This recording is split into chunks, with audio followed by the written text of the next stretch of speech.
Electronics, mobile shopping, furniture व e bike centre Salgare घेण्याची e bike सर्वात स्वस्त, एकदम जबरदस्त. फक्त 39,500 पासून पुढे. कोणत्याही कंपनीची जुनी ई बाईक द्या, नवीन ई बाईक घ्या. Exchange offer. बजाज फायनान्सच्या साहाय्याने 0% व्याजदर. कोणत्याही वस्तू खरेदीवर लकी ड्रॉ कुपन. आमच्या शाखा क्रमांक 1 पोस्ट ऑफिस समोर सलगरे, शाखा क्रमांक 2 हिरा हॉटेल चौक मिरज, शाखा क्रमांक 3 देशिंग कॉर्नर कवठे महांकाळ, शाखा क्रमांक 4 नायरा पेट्रोल पंप समोर हल्याळ रोड आथनी. प्रत्येक बातमीतील घटनेच्या वास्तविकतेची तुलना थेट पाहत रहा चांगली अपडेट.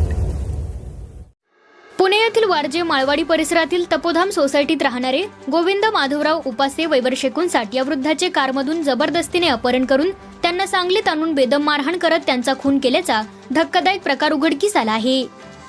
या प्रकरणी सांगली शहर पोलीस ठाण्याच्या पथकाने तत्परतेने कारवाई करत 3 संशयितांना जेरबंद केले आहे. वैभव उर्फ तातोबा केंगार वय वर्ष 28 राहणार बेळंकी तालुका जत, मूळ राहणार आंबेगाव बुद्रुक पुणे.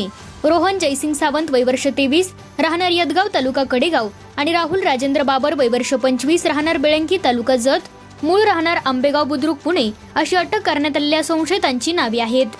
पोलीस सूत्रांकडून मिळालेल्या माहितीनुसार पुणे येथे राहणारे गोविंद उपासे हे दिनांक 10 ऑगस्ट रोजी आंबेगाव बुद्रुक येथून बेपत्ता झाले होते.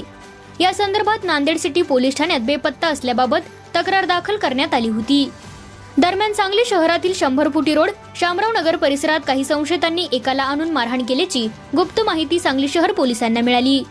या माहितीच्या आधारे पोलिसांनी तातडीने तपासचक्र फिरवून 3 संशयितांना ताब्यात घेतले. पोलिसांच्या कडक चौकशी दरम्यान संशयितांनी गुन्ह्याची कबुली दिली. 10 ऑगस्ट रोजी गोविंद उपासे यांना कार क्रमांक MH50 N7041 मधून जबरदस्तीने सांगलीतील शामराव नगर येथील जनावरांच्या गोठ्यात आणले होते. तेथे त्यांना बेदम मारहाण करण्यात आली. मारहाणीनंतर उपासे यांना पुन्हा पुणे येथे सोडण्यासाठी घेऊन जात असताना वाटेतच त्यांचा मृत्यू झाला. या प्रकरणी कडेगाव पोलीस ठाण्यात गुन्हा दाखल करण्यात आला आहे. पुढील तपास व पुढील कारवाईसाठी आरोपींना आंबेगाव पोलीस ठाणे पुणे यांच्या स्वाधीन करण्यात आले आहे.